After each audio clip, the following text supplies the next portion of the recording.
Assalamualaikum warahmatullahi wabarakatuh. Bismillahirrahmanirrahim.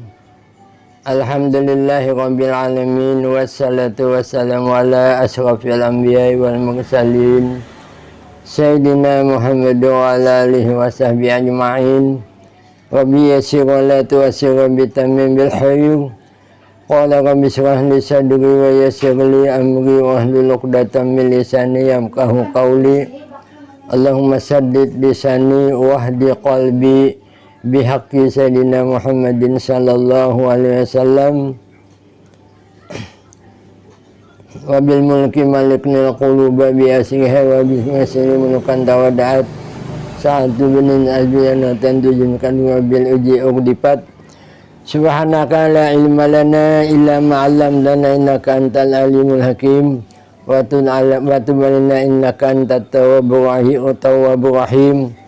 Qala al-musannifu rahimahullah ta'ala wa nafa'ana bi ulumihi amin. Para siswa yang dimuliakan oleh Allah Subhanahu wa taala, alhamdulillah pada siang hari ini kita dapat lagi bertemu muka untuk menyampaikan risalah fiqhiyah. Yaitu pada hari ini kita akan berbicara tentang masalah salat. Karena memang salat diwajibkan pada bulan Rajab ini, yaitu pada waktu Nabi Isra Mi'raj, waktu berdialog berhadapan dengan Allah Subhanahu wa taala. Allah mewajibkan kepada Nabi kita Muhammad SAW serta umatnya sembahyang yang 50 waktu. Diwajibkan asalnya 50 waktu, tapi atas permohonan Nabi Musa di langit yang keempat, bahwa kita umat Islam, kata Nabi Musa, tidak bisa melaksanakan sebanyak itu. Sebab kata Nabi Musa, umatku hanya 2 rakaat pagi, 2 rakaat pada waktu sore, sudah banyak yang meninggalkan. Maka atas resip daripada Nabi Musa alaihissalam, Nabi kita kembali kepada Allah Subhanahu wa ta'ala minta keringanan. Akhirnya diringankan 5, terus pulang balik. Nabi minta permohonan kepada Allah Subhanahu wa ta'ala atas inisiatif Nabi Musa, sampai tinggal sembahyang 5 waktu, tinggal sembahyang 50 waktu yang diwajibkan Allah Subhanahu wa ta'ala kepada Nabi Muhammad dan umatnya, yang asalnya 50 menjadi 5 waktu. Nah, oleh karena itu siapa mengerjakan sembahyang 5 waktu, pahalanya sama dengan mengerjakan 50 waktu. Para siswa yang dimuliakan oleh Allah Subhanahu wa ta'ala, sembahyang adalah merupakan kewajiban. As-salatu faridatullahi ala kulli mu'minin ij'amarallahu ta'ala biha fi ghairi ma ayatin minal kitab. Sembahyang adalah suatu kewajiban bagi kaum muslimin, baik laki-laki dan perempuan, karena Allah Ta'ala mewajibkan di dalam Al-Quran, sebagaimana firman Allah Subhanahu wa ta'ala, a'udzubillahi minasyaitonir rajim, faqimus sholata inna sholata kanat 'alal mu'minina kitaban mawquta. Kata Allah Subhanahu wa ta'ala, dirikanlah sembahyang, karena bahwanya sembahyang itu dilaksanakan pada waktu-waktu yang sudah ditentukan, yakni mulai subuh, zuhur, asar, maghrib, isya, yang dinamakan kitaban mawquta. Wa qala aidan hafizu ala salawati wa salatil wusta, peliharalah sembahyang 5 waktu, lebih-lebih salat sunnah ini sembahyang asar, menurut pendapat jumhur ulama. Dalam hadis Nabi dikatakan, kata Nabi, bunyal islamu ala hamsin, syahadati alla ilaha illallah wa anna muhammadar rasulullah wa iqamis salati wa ita'i zakati wa hajjil baiti wa sauma ramadan fatarikuha yuqtalu sar'an wal mutahawwinu biha fasikun qat'an.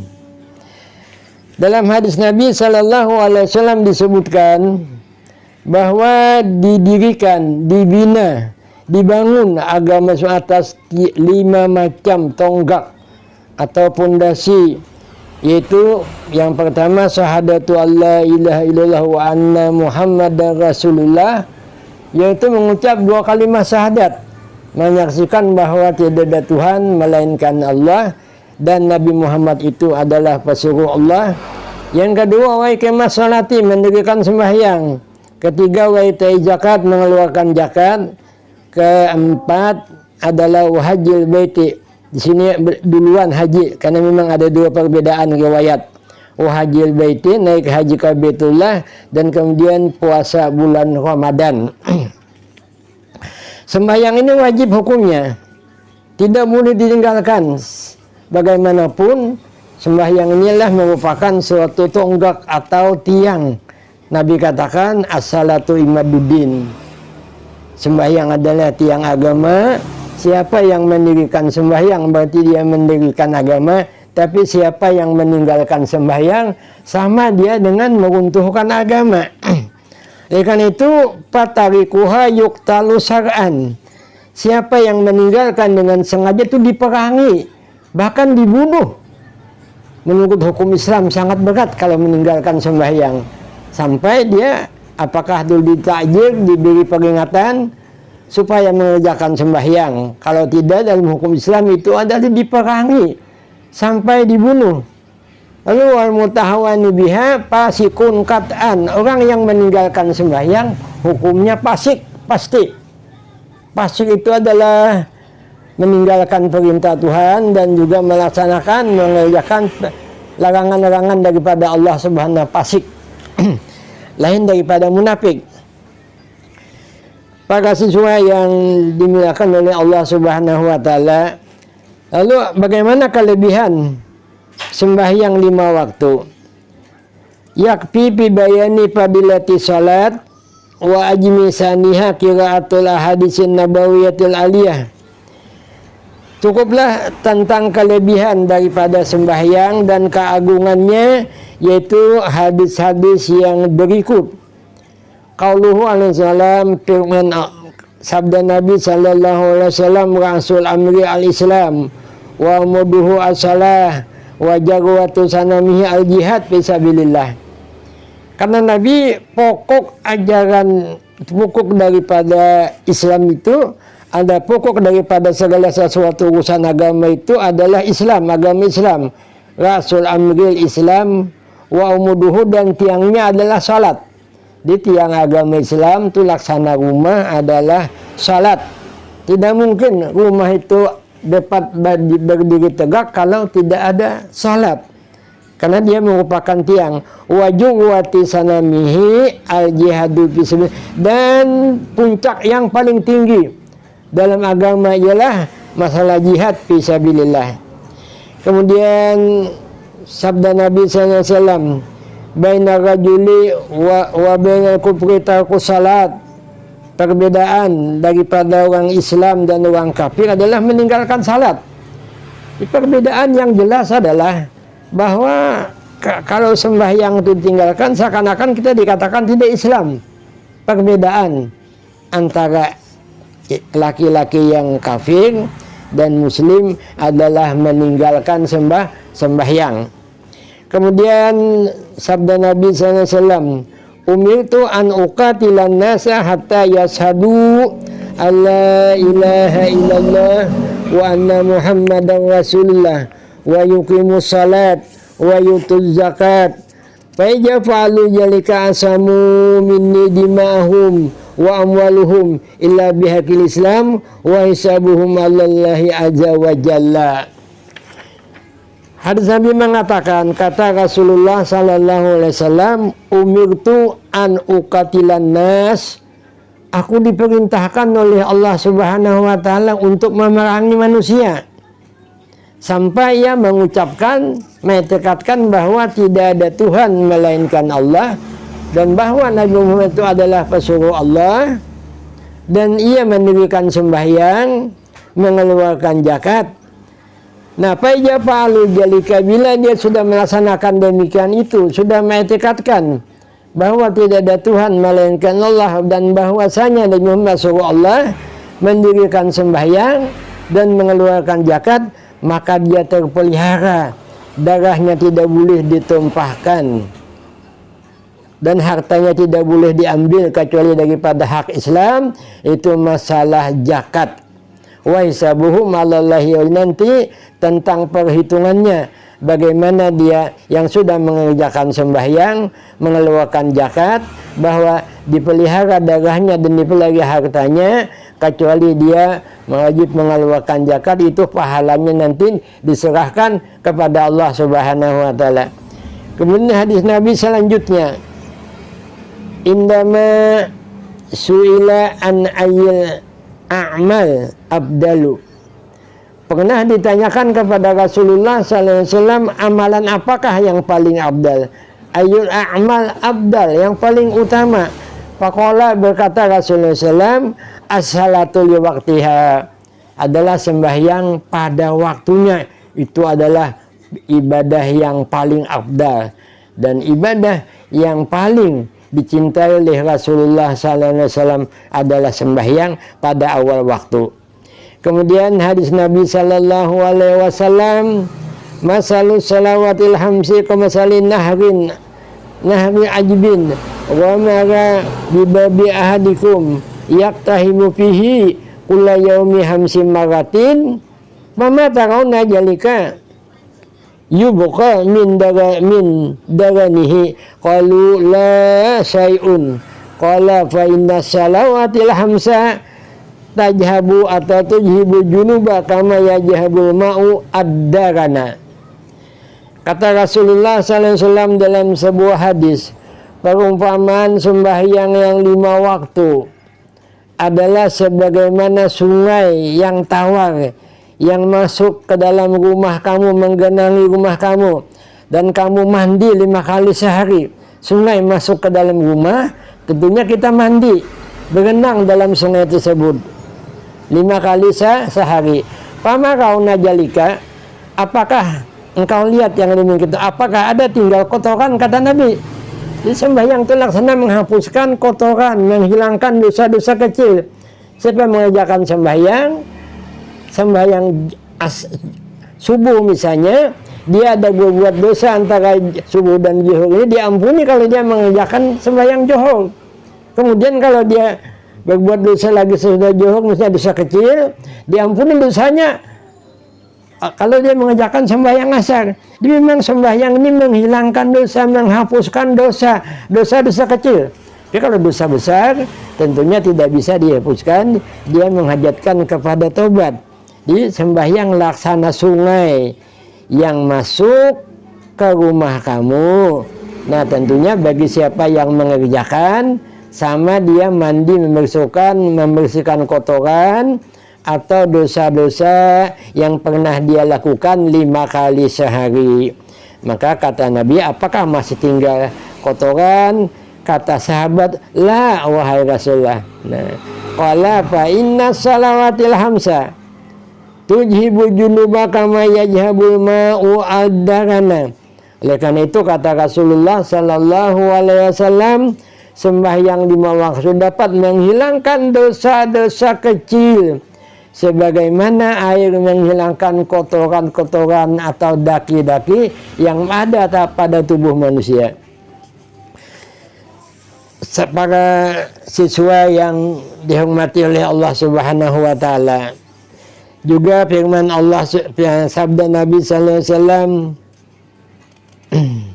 ma min muslimin tahduru salatun maktubatun fayusinu wudu'aha wa husuhaha wa ruku'aha illa kanat kafaratan lima qablaha mina junub walam tu'ta malam tu'ta kabiratun wajalikad dahru kullihi.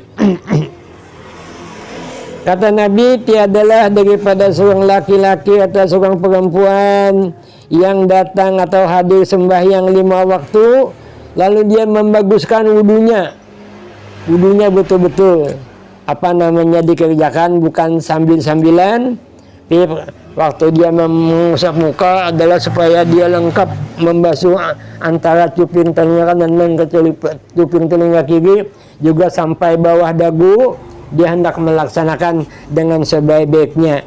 Kemudian dia sembahyang dengan khusyuk, rukunya dan sujudnya, melainkan sembahyang itu kafaratan, menghapuskan dosa-dosa kecil, malam tukta kabiratun, selama ia tidak mengerjakan dosa besar.